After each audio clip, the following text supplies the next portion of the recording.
हरिओम प्रिय दर्शकों, यदि आपकी सिंह राशि या सिंह लग्न है तो ये वीडियो आपके लिए है। और इस वीडियो में हम जानने वाले हैं कि अब बाजी पलटने वाली है। अब बहुत कुछ बदलाव होने जा रहा है। ये बदलाव एक कह सकते हैं कि देखने के लिए तो एक बदलाव है, परंतु ये एक बहुत बड़ी शुरुआत है। क्या कैसे प्रभाव होंगे, सिंह राशि वालों सिंह लग्न वालों के लिए कैसा प्रभाव होगा, ये सभी कुछ जानेंगे इस वीडियो में। हम बात कर रहे हैं ग्रहों के राजा सूर्य की। सूर्य का अब महापरिवर्तन होने जा रहा है। ये महापरिवर्तन होने से अब जो लगातार ग्रहस्थितियां बनी हुई थी और इन सभी स्थितियों की वजह से युद्ध की बात हो या फिर अन्य गैस पेट्रोल इत्यादि की और बहुत सारी समस्याएं, ऐसी समस्याओं का अन्य समस्याओं का लोग सामना कर रहे थे। परंतु सूर्य के इस गोचर काल से अब कुछ चीजें बहुत कुछ चेंज होंगी, जो कि इसके बारे में हम पहले चर्चा कर चुके हैं, परंतु इसमें भी कुछ बातें हम समझने की कोशिश करेंगे। प्रिय दर्शकों, सूर्य अब अपनी सबसे प्रिय राशि और जहां पर ये सबसे अच्छा फल दिया करते हैं उसी राशि मेष राशि पर ये गोचर करने वाले। मंगल की भी ये स्वयं की राशि कहलाती है और सबसे प्रिय राशि भी है मंगल की ये। और अब वहीं पर सूर्य का गोचर काल होने जा रहा है, तो आपके जीवन में क्या प्रभाव होगा इसका ये समझेंगे।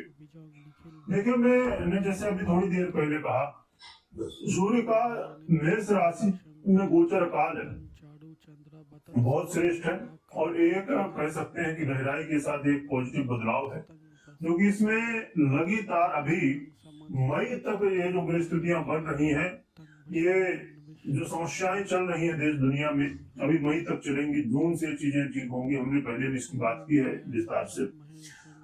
परंतु अब कुछ लोगों के लिए अब पॉजिटिव चीजें भी होंगी। क्या होगा, इसका प्रभाव आपके लिए क्या पड़ने वाला, ये समझते हैं। सूर्य का ये गोचर काल 14 अप्रैल को बदलेगा।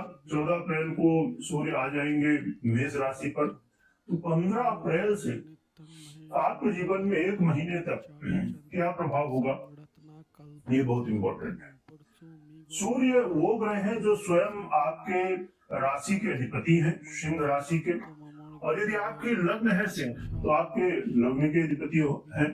दोनों ही स्थितियों में बहुत इंपॉर्टेंट ग्रह हो जाते हैं। और इनका जो गोचर काल होना है मेष राशि पर, ये अपने आप में एक महापरिवर्तन। वर्ष में एक महीना ये ऐसा होता है जो कि सूर्य अपनी सर्वश्रेष्ठ स्थिति में होते हैं और हर व्यक्ति को कुछ न कुछ बेनिफिट भी देते हैं। आपके जीवन में ये भाग्य उदय का समय है। आपका भाग्य उदय होने वाला है, आपकी बाजी पलटने वाली है। तो आपके जीवन में बहुत कुछ बदलाव होगा, बहुत कुछ चेंज देखने को मिलेगा। आप देखेंगे कि ये जो समय है, पिता के साथ आपके रिश्ते अब मजबूत होंगे, पिता का आशीर्वाद मिलेगा और जो भी श्रेष्ठ जन है उनका आशीर्वाद मिलेगा, गुरु का आशीर्वाद मिलेगा, भगवत कृपा मिलेगी। तो ये समय कृपा का है, ये समय आपके जीवन में आशीर्वाद का है। ये समय आपको धर्म कर्म से जोड़ेगा, पूजा पाठ से जुड़ने का मौका मिलेगा, भगवान की सेवा करने का मौका मिलेगा। ये जो समय रहने वाला है, इस समय तीर्थ यात्रा करने का अवसर मिल सकता है, किसी मंदिर में जाके भगवान का दर्शन करने का अवसर मिल सकता है।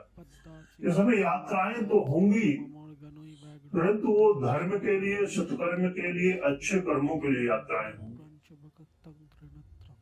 ये समय होगा जिस समय आपको कई क्षेत्रों में सफलताएं भी मिलने वाली हैं।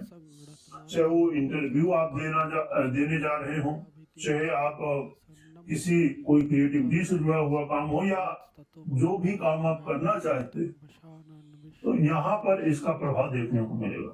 इसके अलावा आपका आत्मविश्वास मजबूत होगा, आपको आरोग्यता की प्राप्ति भी होगी। यदि आप रोग बाधाओं से लगातार घिरे हुए थे तो अब स्वास्थ्य लाभ होगा, अब आपकी ये जो समस्या है स्वास्थ्य वाली, ये अब ठीक होती हुई दिखाई देगी। यहाँ पर आपके अंदर आत्मविश्वास बढ़ेगा, ये बहुत अच्छी बात है। और यदि आप धर्म कर्म से जुड़े हुए हैं, जैसे आप ज्योतिषी हैं और कथावाचक हैं, या और भी ऐसे धर्म से जुड़े हुए काम करते हैं, तो आपके लिए बहुत अच्छा है। इसके अलावा जो लोग एजुकेशन से जुड़े हुए हैं, ऐसे लोगों के लिए भी बहुत अच्छा है, ये विद्यार्थियों के लिए। और खासकर जो विद्यार्थी उच्च शिक्षा हासिल करना चाहते हैं, कोई डिग्री लेना चाहते हैं, ऐसे विद्यार्थियों के लिए बहुत विशेष समय है। आप अपने जीवन में, विद्यार्थी जीवन में एक अच्छा प्रदर्शन करके और मान सम्मान प्राप्त करेंगे। तो ये बहुत अच्छी स्थिति बन रही है विद्यार्थियों के लिए भी। यहाँ पर देखिए, कुछ बातों का जरूर ध्यान रखना है। सूर्य जब अब अपने उस स्थिति पर होंगे, कहा जाए कि अपने पूर्ण फल देने के लिए तैयार हैं, परंतु यही स्थिति होती है कि ऐसे में कई बार अहंकार की भावना भी आ जाती है। और कई बार अहंकार की भावना और सत्य, जब कहते हैं ना कि कोई व्यक्ति सही हो तो उसे क्रोध भी फिर बहुत ज्यादा आता है।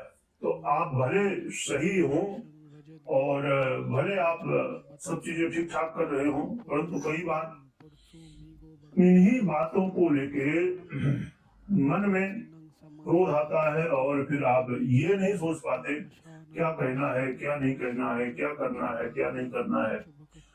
तो ऐसी चीजें यहाँ पर देखने को मिल जाती है। इस समय बहुत बढ़िया है ये सूर्य का गोचर काल, परंतु आपको अहंकार से और क्रोध से जरूर बचना है, क्योंकि यदि इन चीजों में आपने कंट्रोल नहीं किया, ये बहुत अच्छा अवसर आपके हाथ से जा सकता है। इसलिए ये जो बाजी पलटने का समय है और आपके जीवन में बहुत कुछ बदलाव का समय है, तो इससे आपको खोना नहीं चाहिए। तो आप इस समय का सदुपयोग कर सकते हैं। अब हम बात कर लेते हैं उपाय की, क्या उपाय करना चाहिए। तो उपाय के रूप में आप भगवान भुवन भास्कर की आराधना करिए, अर्घ दीजिए, गायत्री मंत्र का जप कर सकते हैं। और भगवान सूर्य का यंत्र आता है, तो सूर्य यंत्र को अपने घर, ऑफिस इत्यादि में विधि विधान से स्थापित कर सकते हैं। और नवग्रह यंत्र को भी स्थापित कर सकते हैं, जिससे नवग्रहों की अनुकूलता बनी रहे। देखिए, यंत्र इत्यादि, यंत्र हो, रुद्राक्ष हो, इत्यादि और भी ऐसे कई उपाय जो कि बहुत लाभदायक होते हैं और हमेशा के लिए आपके लाइफ टाइम, आपके जीवन में बड़ा एक महत्वपूर्ण रोल निभाते हैं। तो ये आप उपाय कर सकते हैं। बाकी कोई भी निर्णय लेना हो तो अपनी पर्सनल कुंडली विश्लेषण के बाद ही निर्णय लीजिए, मात्र गोचर के आधार पर। कमेंट में भगवान सूर्य की जयकारा लगाइएगा, स्मरण करिएगा। वीडियो देखने के लिए बहुत बहुत धन्यवाद।